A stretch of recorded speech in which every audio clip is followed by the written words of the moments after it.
శివయ్య, అందరి పంటల కన్నా ముందు నా పంటను నా చేతికొచ్చేటట్టు చేస్తున్నావు. నీ చల్లని చూపు ఎల్లప్పుడూ నా పైన ఉండేటట్టు ఆశీర్వదించయ్యా.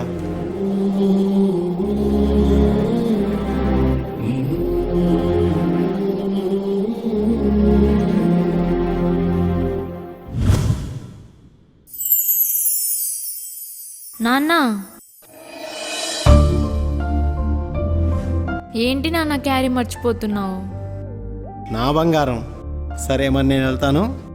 నాన్న, వెళ్ళొస్తానని చెప్పు. సరే సీత, నేను వెళ్ళొస్తాను. అలాగే నాన్న.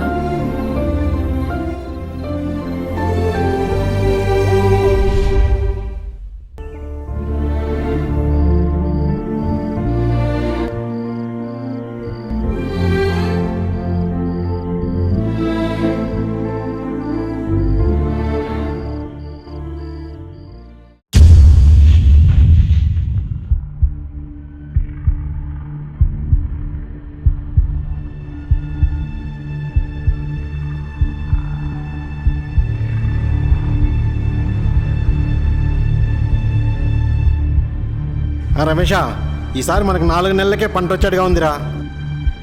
అరే కేశవా అన్నా, ఆడి పొలం మాత్రం త్వరగా ఆరోగ్యంగా పెరిగిపోతుందిరా. ఆడి వ్యవసాయం చేసేటప్పుడు మట్టిలో ఏదైనా కలిపేస్తున్నాడా? ఆ డౌట్ ఎందుకు వచ్చిందన్నా నీకు? మరేంట్రా, 6 నెలలు రావాల్సిన పంట 4 నెలల చేతికి వచ్చిందే. ఇంకో నెల అయితే బస్తాలు అమ్మి లాభం మొత్తం చేతికెత్తుకుంటాడు. అన్నిట్లో వాడికి విజయమేరా. అదే నాకు అర్థం కావలేదురా కేశవా. అవును రమేష, చాలా సంతోషంగా ఉంది.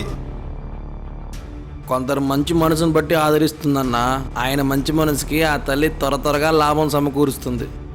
అరే కేశవా, అంటే నా మనసు మంచిది కాదా? ఆడిదేనా? మంచిది కాదని నీకు మీ నాన్నకి తప్ప అందరికి తెలుసన్నా. మీర పోరం పోకాడు. సరే, ఉంటాను రమేష.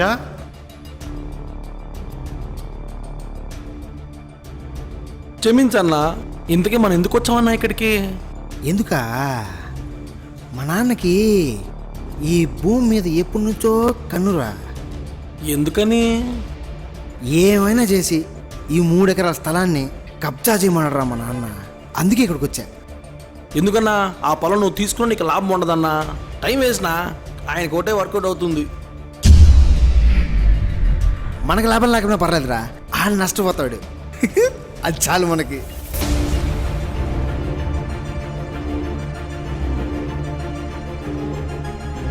ఇది ఎక్కడికి పోయి ముగిస్తుందో. పోతల్లే, ఆ చంద్రయ్య నువ్వే కాపాడాలమ్మా.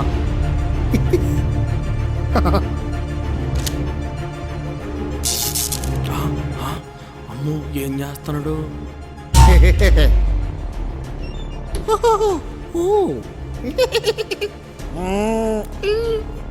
నీళ్ళు ఆగిపోయాయంటే? ఇందాకే మోటార్ వేసాను కదా.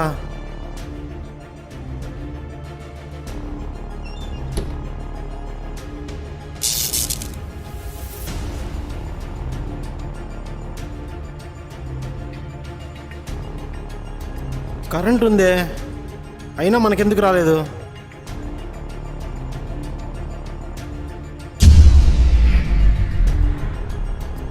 ఏడు చంద్రయ్య, మోటార్ వేసావా? నీళ్ళు రాలేదా? రాదు, కరెంటు రాదు, నీళ్ళు రాదు, మనమే ఆపింది. నువ్వెందుకు నా జోలికి వస్తున్నావో నాకు తెలుసు. అవునా? నీకు మీ నాన్నకి స్థలాలు దోచుకోవడమే కదా పని. తెలిసిపోయిందా? అయితే వదిలే. రేయ్, ఈ సమస్యను ఎలా పరిష్కరించాలో నాకు బాగా తెలుసు. ఓ, అది కూడా తెలిసిపోయిందా? అయితే వదిలే. ఓయ్ పెద్దాయనా, నేను ఎత్తుకు పై ఎత్తేస్తా. నువ్వు వ్యవసాయం చేసే భూమి ఎప్పటికైనా నాదే.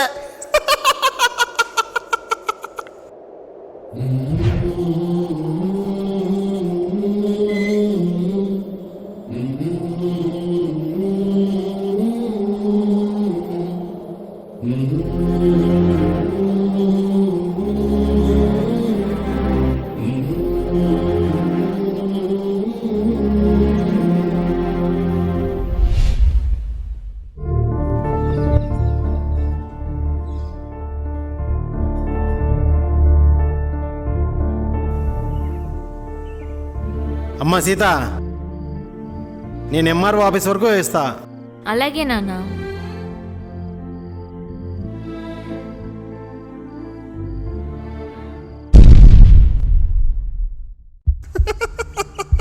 అన్నా అటు చూడన్నా.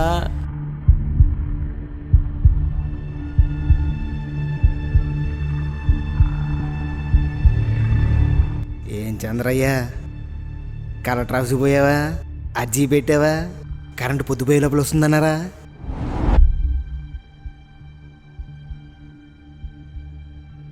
అలాగే మా గురించి కూడా చెప్పుంటావు కదా, ఆ? మా విషయం పట్టించుకోలేదా?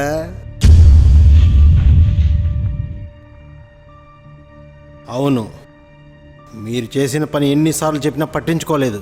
పట్టించుకోరు, ఎందుకంటే మా నాన్న ఊరు సర్పంచ్ కదా.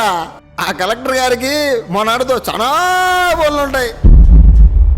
మాట వింటారు కానీ చేయరు. ఓయ్ చంద్రయ్య, నేను ఏం చేసినా సరే నీ స్థలం మాత్రం లాక్కోకుండా ఉండను. తెలుసు కదా మా నాన్న గురించి. ఎత్తుకు పై ఎత్తేస్తాం. అన్నా బాగా ఆలోచిస్తున్నాడన్నా. ఇంకా భయపెట్టినా పని అయిపోద్ది.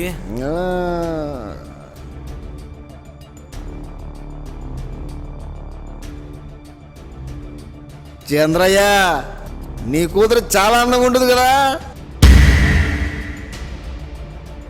మన ఊర్లో ఒక అమ్మాయి పైన చెయ్యేస్తూనే అయ్యో అంతా అయిపోయిందా అంటారు. అలాంటిది నీ కూతురు పైన చెయ్యేస్తే మన ఊరోళ్ళు ఎలా ఊహించుకుంటారో తెలుసా? ఆలోచించి.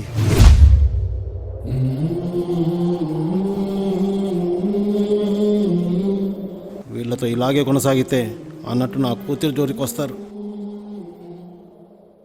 నా పొలాన్నైనా వదులుకుంటా కానీ వీడిని మాత్రం నా కూతురు జోలికి రానికూడదు. శివయ్య, నా పొలాన్ని నీకే అప్పగిచ్చేస్తాండా, నువ్వే కాపాడల్లా.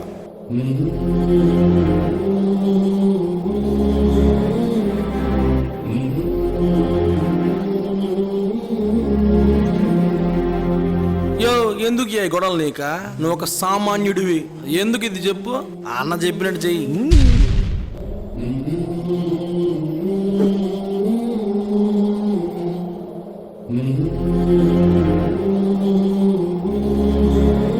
పో, అంత అయిపోయింది. పొలం నాది ఇంకా. చంద్రయ్య,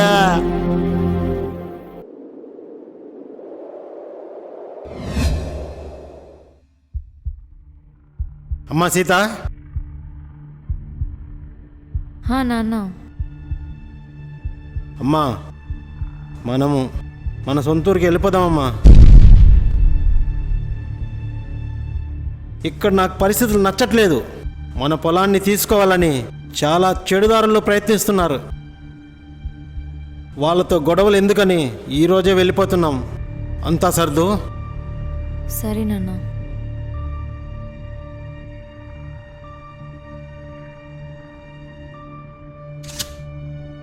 నీకేమన్నా అవుతుందనేమ్మా ఈ నిర్ణయం తీసుకున్నాను. నీ క్షేమమే నా సంతోషం.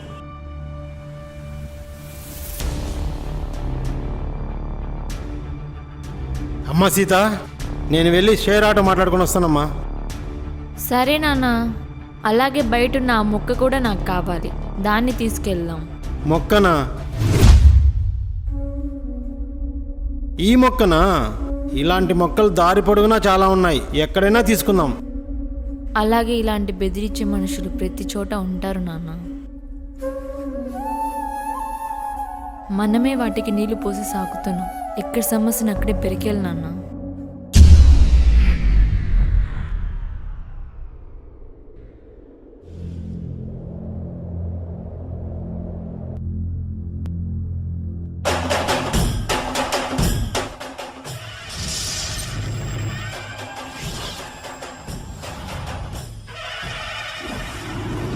ముసలోడు చాలా కోపంగా వస్తున్నాడే.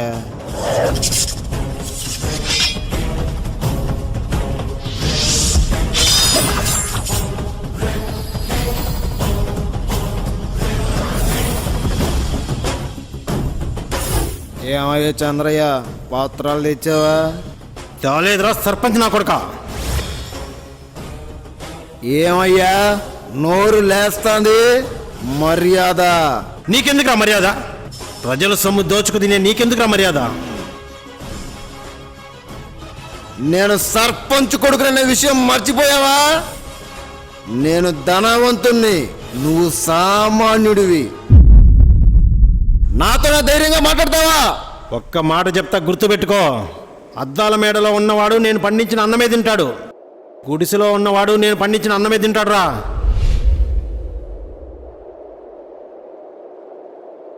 నేనున్నంత వరకు నీకు ఒక్క చుక్క కూడా నీళ్ళు రాకుండా చూస్తానుయా.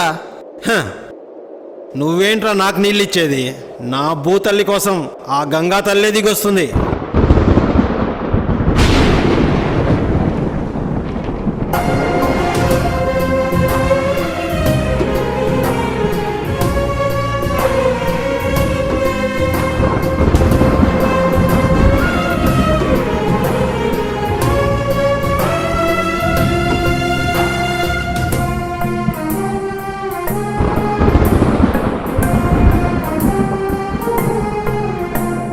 ఇదే కదా నీ కథ, ముగింపులేనిదై సదా సాగదా. నీ కంటి రెప్పలంచున మనస్సు నిండి పొంగిన ఓ నీటి బిందువే కదా నువ్వు వెతుకుతున్న సంపద. ఒక్కొక్క జ్ఞాపకానికి 100 ఏళ్ల ఆయువుందిగా, ఇంకెన్ని ముందు వేచనో అవన్నీ వెతుకుతూ